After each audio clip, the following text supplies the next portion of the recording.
Welcome to evening prime time. నేను రాజేశ్వరి. తిరుమల కొండలో అవినీతి అనకొండలు రాజ్యమేలుతున్నాయి. శ్రీవారి ఆలయ ప్రతిష్ట రోజురోజుకు మసకబారుతోంది. తిరుపతి తొక్కిసలాట ఘటన టీటీడీ వైఫల్యాలకు నిలువుటద్దంలా మారింది.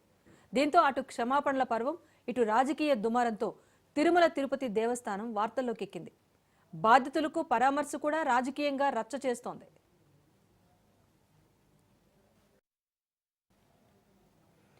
తిరుపతి తొక్కిసలాట వివాదం అనేక మలుపులు తిరుగుతోంది. అధికారుల నిర్లక్ష్యం చివరకు సీఎం మెడకు చుట్టుకుంది.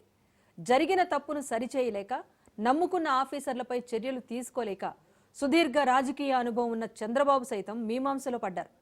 చివరకు 2 అధికారులను సస్పెండ్ చేయడంతో పాటు 3 అధికారులపై బదిలీ వేటు వేశారు. దీంతో ఈ వివాదం సద్దుమణుగుతుందని బాబు అనుకున్నారు. కానీ డిప్యూటీ సీఎం పవన్ కళ్యాణ్ వ్యాఖ్యలతో కొత్త రచ్చ మొదలైంది.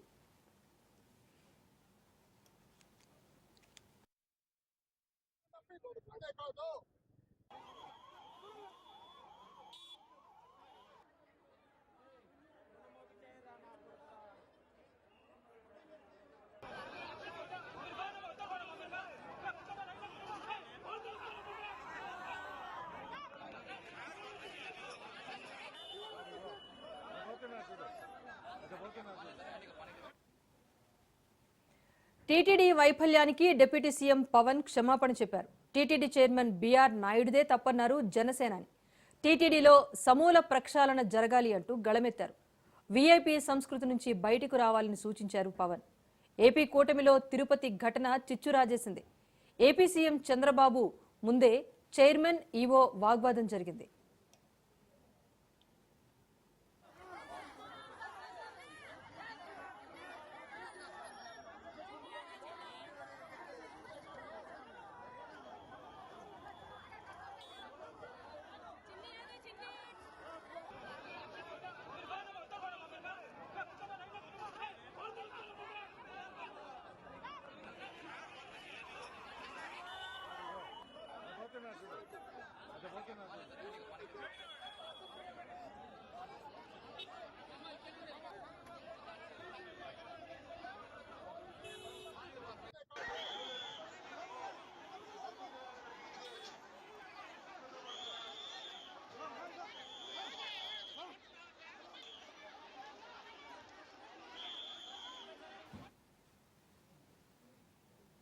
బాధితులకు పరామర్శ రాజకీయంగా రగడ సృష్టిస్తోంది. తిరుపతి ఘటన పొలిటికల్ గా టర్న్ తీసుకుంది. అధికార విపక్షాలు రెండుగా చీలిపోయాయి. స్వపక్షంలోనే విపక్షంలా మారిపోయారు పవన్ కళ్యాణ్. కూటమి సర్కారు తీరుపైన ఆయన కన్నెర్ర చేశారు. ఒకరిద్దరు చేసిన తప్పులకు అందరూ బాధ్యులే అన్నారు పవన్ కళ్యాణ్. ఉమ్మడిగా బాధ్యత తీసుకోవాలి అంటూ ప్రభుత్వ పెద్దలకు జనసేనాని చురకలంటించారు.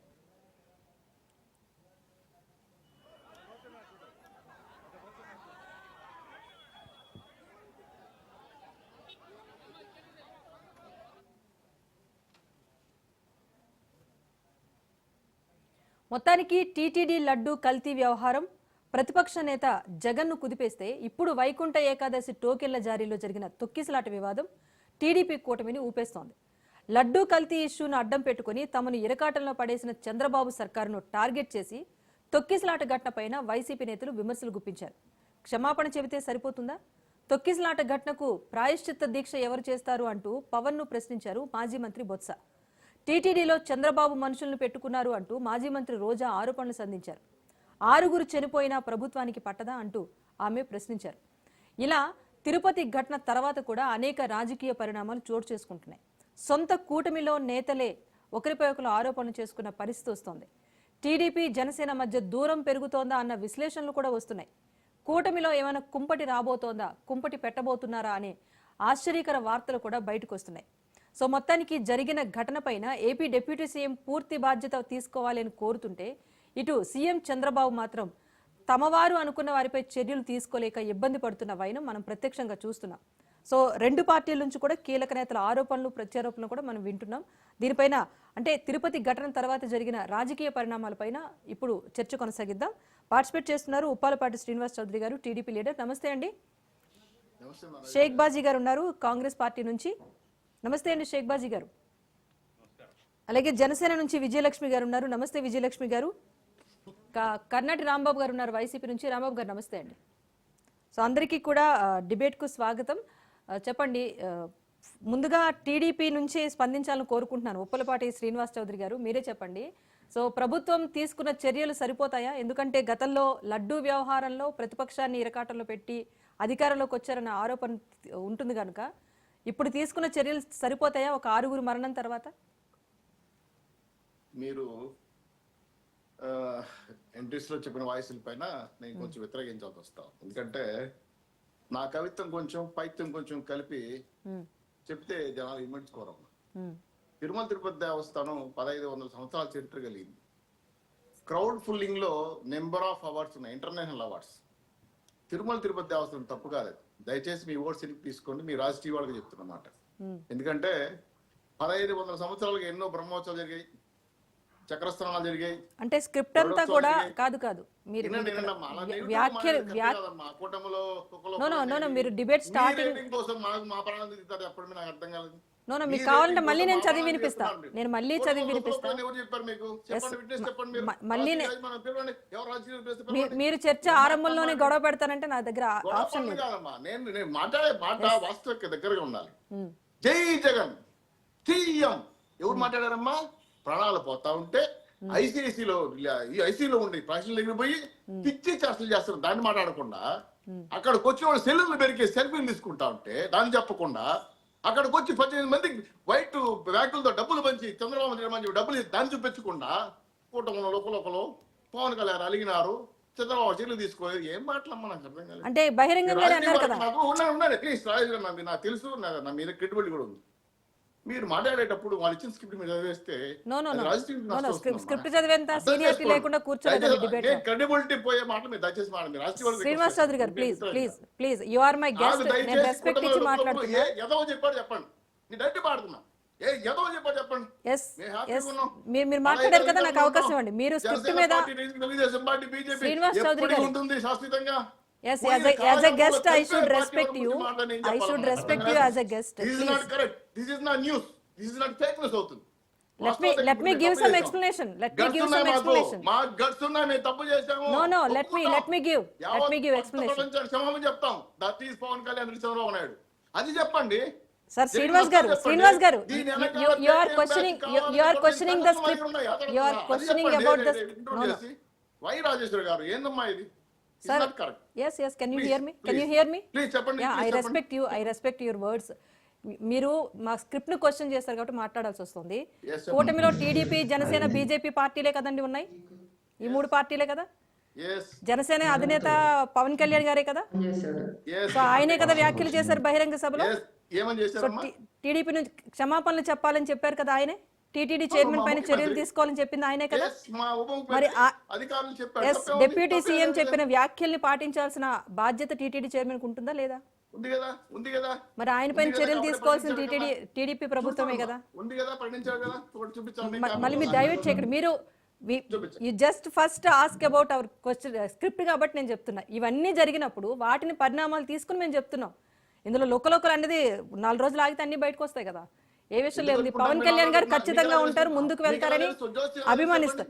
I don't want to argue with you sir. I don't want to argue with you. Just ఉన్నాయి లేదా చెప్పండి చాలు.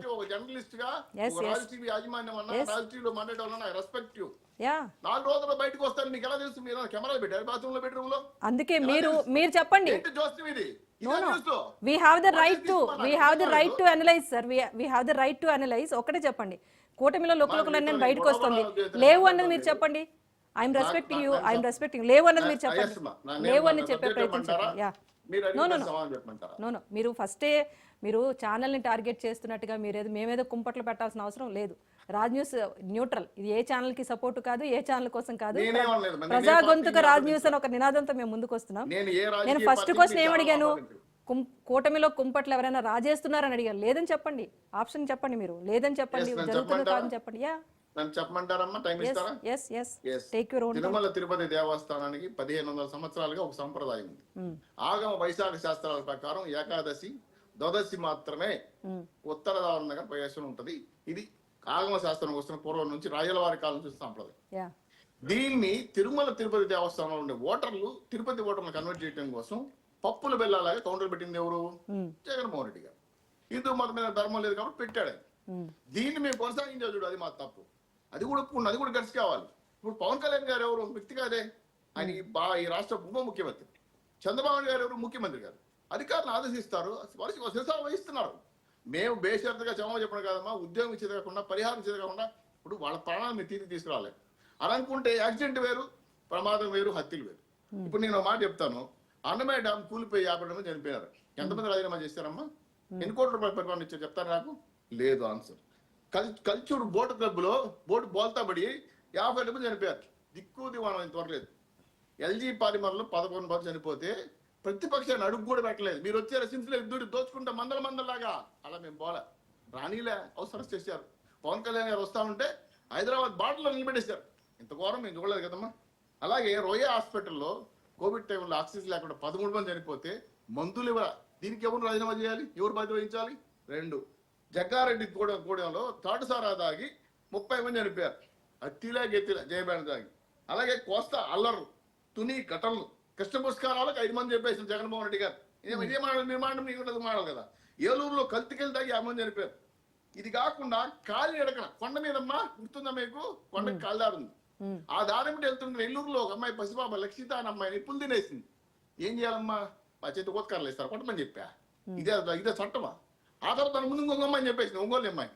సో ప్రభుత్వంలో ప్రమాదాలు వేరు, హత్యలు వేరు. నేను ఇప్పుడు చెప్తా, రాసుకోండి. ఎస్టీ ఎస్సీ బీసీ మైనార్టీల్ని, రాష్ట్రంలో అమరావతి రైతుల్ని, అలాగే రాష్ట్ర ప్రజల్ని, జనసేన తెలుగుదేశం పార్టీ కార్యకర్తలని, సామాన్య జనాన్ని 5 కోట్ల ద్వారా 1,06,000 మంది చెప్పారు. లెక్కలు సహా మీకు ఇస్తా. ఇప్పుడు జగన్మోహన్ గారు ఏం చేయాలమ్మా? మేము 1,06,000 మంది. ఇది నాట్ సిల్లీ అకౌంట్. లెక్కలతో సహా ఇస్తాం మీకు, మేము వాట్సాప్ ఏమో చేస్తాం. సో దీన్ని ఏమనాలి?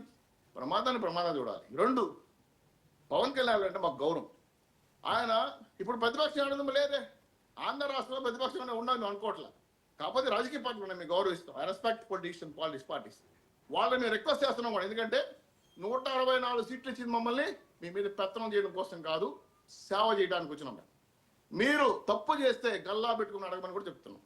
సత్యమర్శ స్వీకరిస్తాం. డబ్బు ఉంటే గెలిచిన ఎమ్మెల్యేలు శాసనసభకు రండి, శాసనసభలో మైక్ ఇస్తాం మాట్లాడని చెప్తాం. పారిపోయారు పులివెందుల పిల్లలు. ఎవరిని అడగాలి? ఏ దేవుడు కొట్టుకోవాలి? రాజ్యాంగం మీద ప్రమాణం చేసి నేను శాసనసభ సాక్షిగా ప్రజా హక్కులపై పోరాడతాను, పేద కోసం జీవిస్తాను, ప్రాణం ఇస్తాను, పుట్టి దించుకున్నాను, దమ్ములు దించుకున్నాను. ఇప్పుడు జగన్మోహన్ గారు శాసనసభ మీదకి రావడం లేదమ్మా. ఒకటి, తిరుమల దేవస్థానం పైన ఎవరు రాజకీయాలు చేసినా నాశనం అయిపోతారు. అదొక దేవుడు ఆత్మహత్య చింతన. ప్రపంచవ్యాప్తంగా భక్తులు ఉన్నారు, ఇక్కడ కాదు ప్రపంచవ్యాప్తంగా ఉన్నారు. ఇది ఒక దుర్దోషకరం జరిగినప్పుడు 6 మంది చనిపోయారు. దానికి కారకులు ఎవరు? విశ్లేషిస్తున్నాం. 15 మంది ముసుగులు వేసుకొని, మాస్కులు కట్టుకొని ఒక ప్రాంతం నుంచి వచ్చి గొడవ దూకి దాని మీద రప్స చేసిన వల్ల రిపోర్ట్ వచ్చి ప్రైమరీ రిపోర్ట్. ఇది కాకుండా కోయంబత్తూరు గవర్నమెంట్ నుంచి ఉగ్ర కుట్రమని చెప్పి వాళ్ళకి లెటర్ పంపించారు. దీని మీద సరైన దర్యాప్తు జరుగుతాం, ఉపయోగపడండి, సమాచారం బయట తీసుకొస్తాం. ఈ లోపల మేమేం చేయలేదు. జేవన్ సస్పెండ్ చేసాం, డిఎస్పీని సస్పెండ్ చేసాం, కారకులైన వ్యక్తులను కూడా సస్పెండ్ చేసాం, 6 మంది తీసేసాం. అయినా సరే మా మనుషులే. ఎస్పీ మా మనిషి, చాలా రెస్పెక్టబుల్ ఎస్పీ అయినా, చాలా మంచి గౌరవం ఎస్పీ, మా సీఎం గారికి ఓఎస్టీగా పనిచేయారు. ఆయన కూడా ట్రాన్స్ఫర్ చేసాం కదమ్మా. ఇవి చెప్పండి. ఇది కాకుండా తిరుపతి దేవస్థానం లడ్డూలు అమ్ముకుని, మందలుగా తీసుకొచ్చి టికెట్లు అమ్ముకొని కూర్చొని ప్రెస్ మీట్లు మాట్లాడుతూ ఉంటే వాళ్ళు చెప్పే మాటలు కూడా సమాధానం చెప్పాలంటే ఇది అసహ్యంగా ఉంటుంది, యావగింపుగా ఉంది, చీదరింపుగా ఉంది. ఆవిడదా మాట్లాడదు. 100 కోట్లు తినేసి 50 మంది వేసుకోండి, 10 లక్షల రూపాయల టికెట్లు అమ్ముకొని 4,06,000 టికెట్లు మహా జనక ప్రభుత్వం అంటే గత ప్రభుత్వం. ఏందమ్మా దర్శనవాది ఇంకేమో నాకు అర్థం కాదు. ఈ రోజు ఏకాదశి జరగాలని కోరుకున్న మేము జరిగిన సంఘటన చాలా బాధపడతాం. సో ఇది ప్రమాద ఘటన కాబట్టి ప్రభుత్వ పరంగా వ్యక్తిగతంగా తీసుకోవద్దండి. ఇంకో మాట మీరు లాస్ట్ కూడా చెప్పేస్తుంది. జనసేన, తెలుగుదేశం పార్టీ, బీజేపీ మా కూటమి స్ట్రాంగ్ అండ్ స్ట్రైట్ 15 ఏళ్ళ అధికారంలో ఉన్న కోసం పవన్ కళ్యాణ్ గట్టి కూర్చున్నారు. చేస్తాము, ఉండొచ్చు. అది ప్రజల చేతుల్లో ఉన్నాయి. మేము అనుకోవచ్చు, తప్పలేదు. కానీ మేము ఒళ్ళు దగ్గర పెట్టుకునే పరిపాలన చేస్తాం. తప్పులు చేసి ఒక్కవాడికి మిమ్మల్ని అడుగుతున్నాం. Please ask me question. అదే డిప్యూటీ సీఎం పవన్ కళ్యాణ్ గారు అది చెప్తున్నారు. తప్పులు ఎవరు చేసినా కూడా ఎవరి వల్ల ఇది బాధ్యత ఉన్నా వారిపై కఠిన చర్యలు తీసుకోమని ఆయన డిమాండ్ చేస్తున్నారు, కాస్త కొంచెం స్ట్రాంగ్గా. కాకపోతే ఒకటి, మీరు ఇప్పుడు ప్రమాద ఘటనగానే చూస్తున్నాం కనుక దీని పట్ల అంతగా ఎవరు ఏం చేయలేరని వాదన ఒకటి చేశారు. ఇదే ఒకవేళ వైసీపీ హయాంలో జరిగి ఉంటే ప్రతిపక్షంలో ఉన్న టీడీపీ ఇలాగే స్పందించేదా అని ప్రశ్నించే వాళ్ళకి ఏం సమాధానం చెప్తారు? మంచి మాట చెప్పారు. స్పందించామమ్మా. సుధాకర్ అయ్య మాస్క్ అడిగితే ఎందుకు చంపేశారు అడిగితే 41 GO, number 1 GO, house arrest, కార్మికులకు జీతాలు ఇవ్వలేదని టీచర్లు పిలవమని చెలో విజయవాడ పెడితే రైలు అరెస్ట్, కాంగ్రెస్ పార్టీ నాయకులు విజయవాడ ధర్నా పెడితే షర్మిలమ్మ అరెస్ట్, కమ్యూనిస్ట్ పార్టీలు చెలో విజయవాడ పెడితే కమ్యూనిస్ట్ పార్టీలు అరెస్ట్, తెలుగుదేశం పార్టీ వాళ్ళు పోయిన ధర్నా తీసుకొస్తాను జగన్మోహన్ రెడ్డి పలానా దగ్గరికి వస్తే అరెస్ట్, పడతాలు కట్టుకొని 3000 మంది పోలీసులతో ఎవరికి తెలియకుండా ముసుగు దొంగలాగా వచ్చింది ఎవరమ్మా? అప్పుడు ఇన్ని జీవాలు కనపడలేదా? నేను అడుగుతున్న తిరుపతి ఘటనకు సంబంధించి 90 ఏళ్ల వయసున్న విశాఖలో ఉన్న ఒక ఆడాయన పోస్ట్ పెట్టిందని అరెస్ట్ చేసినప్పుడు నాకు జైలేసి ఏంది సోషల్ మీడియా? ఇది ప్రజాస్వామ్యమా? మానవ హక్కులా? పౌర హక్కులా ఉన్నాయా? 5 ఏళ్లలో రాక్షస పరిపాలన అనిపించింది, ఊపిరి పీల్చుకుంటా ఉంది. ఇప్పుడు ఆంధ్ర రాష్ట్రం 6 నెలల పరిపాలనలో 6 సంవత్సరాల దుర్మార్గమైన పరిపాలనలో 60 ఏళ్ళు ఎన్నిక వెళ్ళిపోయాం. ఇప్పుడిప్పుడే వెలుగు చూస్తా ఉంది. మేము చెప్తున్నాం, మేము చెప్పింది చెప్పినట్టే చేస్తాం. మా సూపర్ 6 గాని మా హామీలు గాని అమలు చేసి పోలవరం అమరావతి సహా ఓట్లాడడానికి వస్తాం. అది మా సవాల్. దమ్ము ఉంటే సవాల్ చేస్తున్నాం. ఏదైతే చెప్పామో అది అమలు చేసి ఓట్లకు వస్తాం. ఓకే, మాట్లాడదాం శ్రీనివాస్ చౌదరి గారు. సో ప్రభుత్వ వర్షన్ ఎలా ఉంది? ప్రమాద ఘటనగానే చూడాలి. సో ఇప్పటికైతే చర్యలు తీసుకున్నాం, సరిపోతుంది అన్నట్టుగా మాట్లాడారు.